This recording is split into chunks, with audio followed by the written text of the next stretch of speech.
If a cartoon aired in the 90s and nobody remembers it, did it really happen? It is possible, even if no one has bothered to complete the IMDb page, even if it was a prominent intellectual property with a full line of action figures and vehicles, and a decade of pop culture awareness behind it. Hi, I'm Dan Larson, and this is the history of Battletech, the animated series.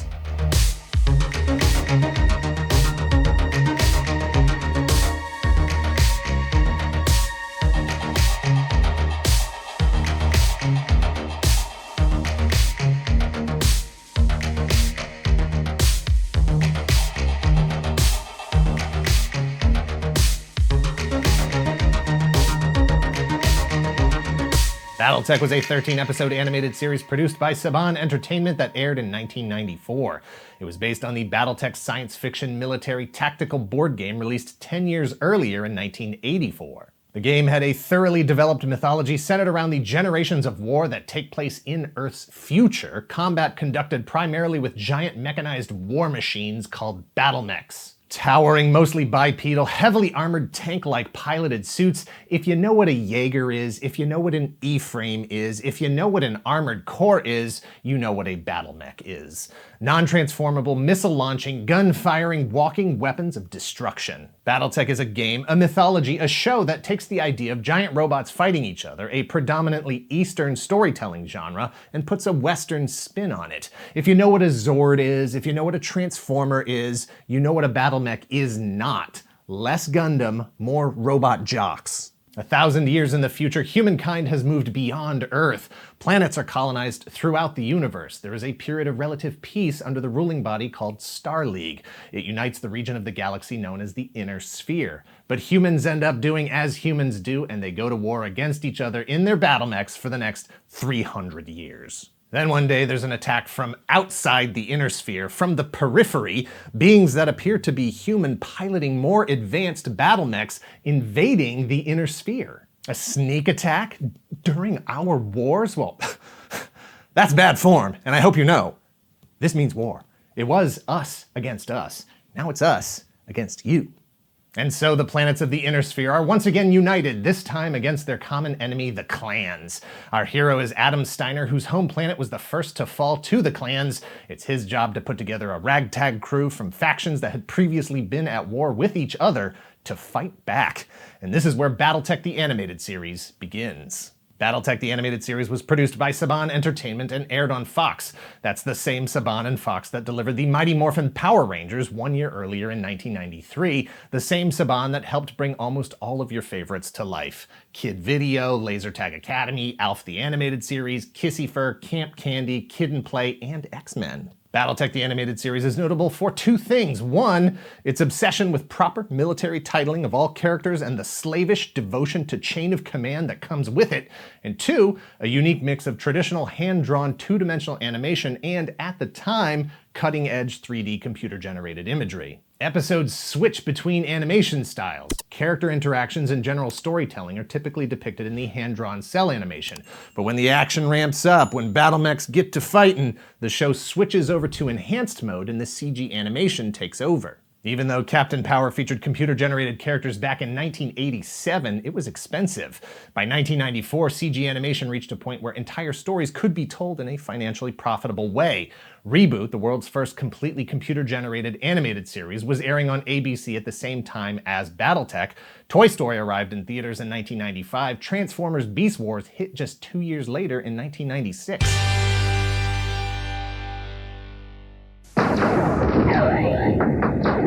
Battletech, a battle between good, the Star League, and evil, the Clan. A battle between Nikolai Malthus. The galaxy will be mine, Adam Steiner. Never! Brave soldiers in gigantic robot vehicles with one weakness. His flash panel! Battle damage. Battletech. No guts, no galaxy. Adam Steiner comes with X-Men. Other mechs sold separately. Since the 80s, nearly every animated series that existed to sell toys, was about toys, or had some component of their marketing designed to promote the show that was a line of toys. And Battletech was no different. For Battletech, though, the goal was not only to expand the brand to an audience that the game didn't traditionally reach, but to bring that audience back to the game going forward. Battletech Toys were manufactured by Tyco, a company that had been in business since 1926, known mostly for their train sets and electric slot car racing tracks. But they had been aggressively expanding their offerings. In 1988, they produced toys for Dino Riders. In 1989, they bought Viewmaster. In 1991, they released dolls for Disney's The Little Mermaid. And in 1993, they purchased Matchbox. By 1994, they were the third largest toy company in the United States. Series 1, released in 1994, was made up of 5 full-size battle mechs, standing roughly 12 inches tall. It varies from mech to mech. Some of them have really bad posture. They were equipped with all kinds of rocket-firing mechanisms, rotating machine guns, opening cockpits, movable arms, and a blast damage panel. Because all-out battle mech war was the gimmick of the entire thing. You want to suit up with your Neuro helmet on your tiny pilot figure, put him in the cockpit, then square off against another battle mech until one of you is blown to pieces and the other survives to get blown up another day. The line was supplemented with smaller units at a lower price point, 3 different support armors, and a space fighter. Wave 2 followed in 1995 and featured all of the same molds as Wave 1, but painted differently, Assault Force and Tiger camo treatments. A third wave was in development, would have included an Atlas. There are some prototype images out there, but the show and the line were canceled before they made it to production. Maybe it was lagging interest in the toys that got the show canceled. Maybe it was lagging interest in the show that got the toys canceled. Maybe it was competition from another property that was also doing futuristic mech fighting battle action and was doing it in a more entertaining way. Maybe there was another war going on behind the scenes. FASA Corporation, the company that created Battletech in 1984, was plagued with legal issues since the beginning, during its growth, and as part of the animated series and the toys related to it. Heck, the game was originally called Battle Droids in 1984, landing them a lawsuit from Lucasfilm for using their trademark term droid. In 1985, Battletech was released, a rebranded reissue of Battle Droids, but in both releases, FASA used mech designs licensed from 20th Century imports that had been licensed from Japanese companies, Tatsunoko Productions and Nippon Sunrise. Battletech's original battle mechs were Macross, Crusher Joe, and Dougrim designs because they didn't want to create their own.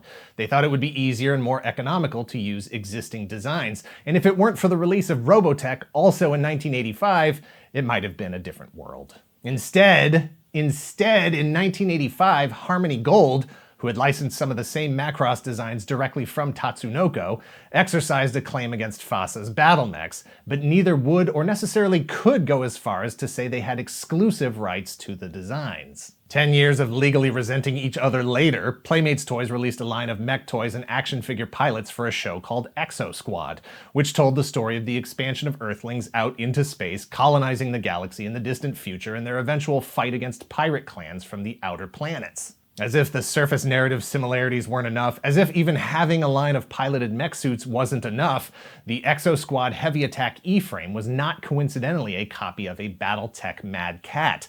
Playmates, after all, was the first company FASA took the Battletech the Animated Series concept to, before eventually signing with Tyco. Absolutely scandalous, and FASA justifiably sued Playmates.